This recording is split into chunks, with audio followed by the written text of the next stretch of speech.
Bonjour, aujourd'hui dans Décideurs, j'ai grand plaisir à recevoir Pascal Hébrard. Pascal Hébrard, bonjour. Bonjour Jean-Claude. Vous êtes le PDG de la société du groupe Wonderful, qui est un groupe agence conseil en communication, on verra parce qu'il y a beaucoup de choses. Vous êtes l'un des deux associés avec Pierre Niergue. Et donc ma première question, ça va être bien sûr que vous me disiez un petit peu ce qu'est Wonderful aujourd'hui, ce que ça pèse. Je vous écoute. Ce qu'est Wonderful aujourd'hui. Ouais. Wonderful est une agence conseil en communication. On parle souvent des agences de pub, voilà, pour faire court. C'est une agence qui a été créée il y a 16 ans à Montpellier. Ça c'était en 93. 93, ouais. Sortie de la loi Sapin, qui est une loi importante dans notre profession. On rappelle tous. On aura peut-être l'occasion d'en parler. Et donc on est actuellement présent sur Montpellier historiquement, et puis depuis quelques années maintenant présent à Agen et à Marseille. Pardon. Ça pèse 25 personnes, c'est le plus important, et on est sur différents métiers connexes, concourants, en amont et en aval du métier de la communication. On va y revenir. Alors vous-même, vous avez un parcours, vous avez commencé dans les plus grosses agences nationales, puisque vous avez travaillé pour Havas Conseil, vous avez travaillé pour BDDP, pour McKen Erickson, donc d'abord comme salarié. Quand est-ce que vous est venue la fibre entrepreneuriale ? Elle m'est venue lorsque, en 93, la plupart des groupes que vous citez, notamment à cette époque-là, j'étais chez Young & Rubicam, qui est une agence américaine historique. Et Young & Rubicam, comme BDDP, comme Havas Conseil, vous l'avez cité, étaient présents dans les régions en France, étaient présents dans toutes les grandes métropoles. En 93-94, on a commencé à voir le retrait des agences de groupe qui s'intéressaient plus au développement européen et qui voulaient se retirer des régions françaises. Il y a aujourd'hui à Montpellier quasiment plus aucune agence de groupe, il reste une filiale de Publicis sur le design, mais c'est tout. Et donc à l'époque, le choix qui s'offrait notamment à Pierre et moi, c'était soit d'accepter d'aller travailler à Paris. Ce que vous êtes refusé de faire en fait. Ça n'a pas pris 30 secondes. Ouais, d'accord. Soit de se lancer dans l'aventure. D'accord. Et puis alors c'est le Sud, puisque vous rayonnez aussi à Marseille, vous avez créé une structure à Marseille. Et puis Agen. Pourquoi Agen? Je me suis posé la question en préparant l'émission. Pourquoi Agen? Je vous remercie de me poser la question. Tout le monde me pose cette question effectivement.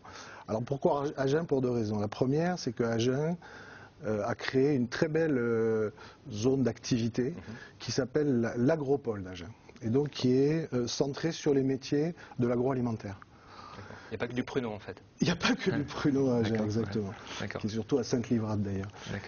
Et ensuite, Agen est situé quasiment à mi-chemin entre Toulouse et Bordeaux. Ce qui nous a permis de pouvoir rayonner, nous, entre Bordeaux et Toulouse, parce que quand on est à Toulouse, on peut difficilement aller travailler sur Bordeaux, et quand on est à Bordeaux, vice-versa, on a du mal à travailler sur Toulouse. Là, à Agen, ça fonctionne plutôt pas mal. On arrive à séduire des gens sur Toulouse ou à séduire des annonceurs sur Bordeaux. Et puis encore plus loin. Alors dans le groupe, il y a une transversalité des métiers en fait, puisque vous avez une structure studio, c'est Flash Espace. Pourquoi ce choix d'avoir plusieurs entités et en fait d'avoir une filière horizontale en fait des métiers?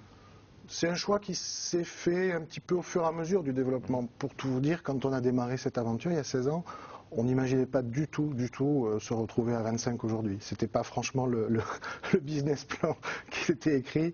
C'était plutôt, on est une joyeuse bande de copains, on va faire un travail d'orfèvre, on va faire ça en se positionnant à fond sur la qualité, et puis ça va être du plaisir. La dimension plaisir était une dimension importante au départ.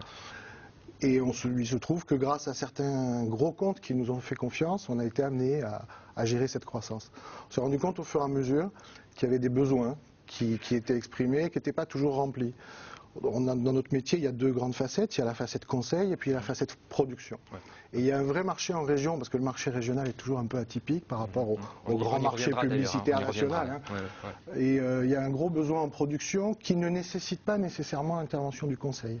Par contre, l'intervention de conseil est souvent gourmande de production. Elle a besoin d'une vraie expertise. Alors, souvent, la fidélisation du client se fait aussi à travers la qualité des productions. D'ailleurs, j'ai remarqué d'ailleurs que ces différentes structures, vous avez mis à la tête de ces structures des directeurs associés. Ça veut dire que ce sont des anciens salariés que vous avez associés au projet de l'entreprise? Il y a eu plusieurs cas de figure. C'est vrai que Ça me faisait sourire ce matin quand j'entendais le PDG d'une grande compagnie de télécommunications en France qui disait on va remettre l'humain au centre du dispositif. C'est pas France Télécom par hasard? Je crois, oui, Orange peut-être.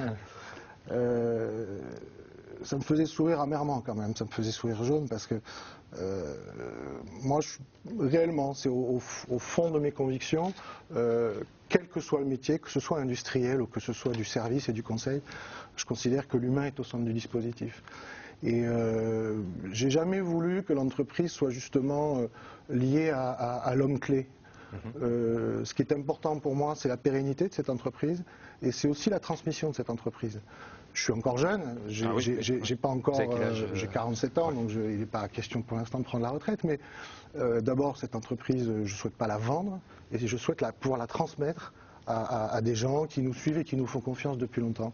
Donc la notion d'associé me paraît être une notion essentielle de relation de confiance, d'autonomie. Voilà, c'est des valeurs qu'on essaye de défendre vraiment dans l'entreprise. Comment vous regardez le marché de la communication ici en région? D'abord, est-ce qu'il est en crise à l'heure actuelle? Comment vous l'observez? Statistiquement, oui, il est en crise. Oui. Quand on observe les chiffres, effectivement, on constate qu'il y a une baisse des investissements sur l'ensemble des métiers de la communication, sur le marché du média, sur le marché de l'événementiel. Très lié d'ailleurs aux collectivités locales. Hein. Alors, une des particularités de nos marchés en région, et peut-être encore plus d'ailleurs en Languedoc-Roussillon que dans certaines autres régions, c'est que la part des marchés publics représente une part excessivement importante. Extrêmement important. En même temps, quand on les a, vous avez un petit peu, mais quand on les a, ça rassure finalement. C'est rassurant. Ça rassure. Mon seul patron, moi, c'est le banquier. Donc ça rassure nos amis banquiers. C'est évident. C'est rassurant parce que le problème que peuvent rencontrer tous les chefs d'entreprise, que peuvent rencontrer tous les chefs d'entreprise aujourd'hui, c'est le problème de la visibilité, le problème de la prévision. Et aujourd'hui, nous, la crise, on la ressent surtout dans le manque de visibilité. Nos chiffres sont maintenus, on se bat un peu plus, on travaille un peu plus pour gagner moins, mais on maintient nos chiffres, mais sans visibilité. C'est ça le plus complexe, puisque les masses salariales, elles sont là, et on veut défendre justement ces collaborateurs qui sont au centre du dispositif. Donc, l'avantage des marchés publics, c'est qu'ils sont signés, engagés sur des plus longues durées. Une question d'ailleurs que je me posais, si demain Georges Frêche n'était plus président de la région, parce que ça a été un grand communicant qui a donné le là pour beaucoup, hein, c'est vrai on se rappelle de Montpellier, la Surdoué, ça a été un des premiers en France à institutionnaliser un peu la communication, l'inventeur de la communication de ville au niveau local. Hein, au niveau local. Est-ce que ça veut dire qu'on pourrait, alors c'est pas du tout politique mon message là, ou ma question, mais est-ce que ça veut dire qu'il pourrait y avoir quand même des conséquences après Frêche sur le marché de la com? Est-ce que les gens de la com pourraient craindre ça ou pas? Probablement. Probablement. Je n'ai pas eu écho que Frêche ne serait pas réélu aux prochaines élections. C'est vous qui faites sa campagne, non? Non, pas du tout. Non. On n'a pas cette compétence. Alors, pour revenir au métier plus précisément, aujourd'hui vous avez pris les rênes de la vice-présidence, je crois, de l'Union des conseillers en communication. En tout cas pour la délégation Languedoc-Roussillon, c'est nouveau. Hein, c'est une association de regroupement professionnel qui part justement de Marseille et qui aujourd'hui est présente sur la région. Donc pourquoi cet engagement? Qu'est-ce que va faire l'UCC ici en région? L'UCC existe depuis 1976, si ma mémoire est bonne, en PACA. Il y a une association en France qui s'appelle l'Association des agences conseils en communication, qui s'appelle l'AACC, mais à laquelle il est très difficile d'adhérer quand on est dans la brousse à Montpellier ou à Marseille comme nous, vu par un Parisien, un publicitaire parisien. Montpellier, c'est l'Afrique. Et donc, il y a très peu de liens qui se sont établis entre les régions et la ACC. L'UCC, comme la ACC, vise à faire la promotion d'un métier et à défendre aussi les intérêts de ses adhérents. C'est assez nouveau qu'à Montpellier, on arrive à se mettre autour d'une table, puisqu'on met autour d'une table des concurrents.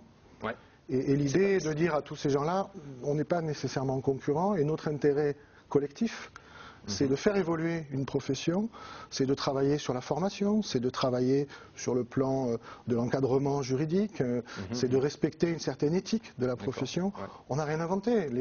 Les agents immobiliers l'ont fait avant nous. Il y a un label qualité autour de la FNAIM. Les architectes l'ont fait avant nous. Nous, il n'y a pas d'ordre, il n'y a pas l'ordre des avocats et tout ça. Cette union des conseils en communication, aujourd'hui, vous avez autour de vous, c'est combien d'adhérents aujourd'hui à Montpellier ? Alors, globalement, puisqu'on veut vraiment travailler de manière unie là-dessus, c'est l'UCC Méditerranée, qui va de Nice à Perpignan, qui ira, j'espère, bientôt très vite à Perpignan. Ils nous ont tendu la main avant l'été en nous disant mais venez travailler avec nous, ce qu'on a fait très rapidement, et ils étaient assez surpris de la dynamique qu'ils ont rencontrée à Montpellier. On s'est retrouvés très rapidement à une quinzaine autour de la table, et on a acté la création d'une délégation en Languedoc-Roussillon, qui travaille main dans la main. Moi, j'étais à Marseille la semaine dernière, avec Marseille, avec Nice et avec Avignon. Donc, chacune de ces villes-là sont une délégation. Alors, quelle va être votre action première avec l'UCC ? L'action première, déjà, c'est de se faire connaître, d'acter l'existence de l'UCC. On y est, en fait. On y est. Voilà, on est entre autres en train d'en parler et de médiatiser cet événement, ce micro-événement, dans le sens de la profession. Et puis, on est actuellement aussi en phase de recrutement d'agences, c'est-à-dire de dire, on ne fait pas appel aux bonnes volontés, on dit simplement, voilà, on existe. Si vous avez envie de faire progresser la profession avec nous, rejoignez-nous. Que vous soyez agence conseil publicitaire, que vous soyez agence conseil en événementiel, que vous fassiez des relations presse publique, quelle que soit votre spécialisation, venez travailler avec nous à la qualité de ce label UCC. Venez nous aider dans les rencontres avec les écoles qui forment des jeunes qui plus tard viendront chez nous. Il y a une notion de pédagogie. C'est important de travailler sur comment est-ce qu'on accueille un stagiaire, parce qu'il y a beaucoup d'écoles, à Montpellier en particulier, qui forment dans tous les métiers de la création, dans les métiers du commercial. Puis revaloriser un peu aussi l'image de cette filière qui est un peu parfois critiquer, comme tous les métiers. Bien sûr. Et alors justement, vous parlez des jeunes aujourd'hui. S'il y a des jeunes, et je sais qu'il y en a qui nous regardent aujourd'hui, quel conseil vous leur donneriez? Parce que forcément, le métier fait rêver. Est-ce qu'il y a encore des possibilités aujourd'hui? Est-ce que le marché est ouvert ici sur la région? Je parle de la région, mais après vous pouvez peut-être me répondre de façon globale. Quels sont les métiers qui recrutent aujourd'hui? J'ai pris la décision il y a quelques années aussi d'aller vers ces jeunes et de m'investir un peu dans leur formation, dans certaines écoles. Et ils me posent évidemment dès le premier cours cette question-là. Je leur réponds plusieurs choses. La première, c'est que oui, ces métiers-là continuent à créer des emplois. Maintenant, on n'est pas à dimension industrielle. Grosso modo, sur la façade méditerranéenne, on considère que les métiers de la communication, c'est 2000 emplois aujourd'hui. Ici, sur notre région. Voilà, sur notre région. Mais tout compris avec l'imprimerie ou non? Non, vraiment les conseils en communication. Que le conseil. Si on est sur les métiers induits, là, il faudrait travailler sur ces chiffres, je ne les maîtrise pas aujourd'hui. On doit être beaucoup plus. Là, je parle vraiment des métiers de conseil en communication, les métiers en agence. Après, il y a tous les métiers chez l'annonceur. Bien sûr. Le conseil que je leur donne est multiple. Je leur dis, voilà, premièrement, soyez mobiles géographiquement. Le Languedoc-Roussillon n'est pas la première région en matière de conseil en communication. Maîtrisez bien l'anglais, de plus en plus on travaille à l'international, ça c'est une réalité, même à Montpellier, la moitié de nos clients exigent qu'on parle quasiment couramment l'anglais. Parce que la plupart de nos clients, qui étaient des entreprises régionales il y a 10 ans, aujourd'hui sont associés au groupe Mars, voilà, pour citer Royal Canin. Et ça, c'est de plus en plus fréquent. Donc il faut vraiment maîtriser la langue anglaise, c'est important dans leur formation. Et puis, troisième point, c'est de se spécialiser. C'est-à-dire qu'aujourd'hui, on n'est plus des généralistes. Je vous disais tout à l'heure, moi, je ne suis pas compétent en matière de communication politique. Je le revendique. Je suis plutôt compétent en matière de communication commerciale. Et il y a des gens qui sont réellement compétents en matière de communication politique et qui ne seront probablement pas très compétents pour faire la communication du centre commercial Odysseum, par exemple. D'accord. Merci, Pascal Ebra. On finit sur une note plutôt optimiste, effectivement. Oui. Voilà. Donc, merci à vous et puis à très bientôt. Merci.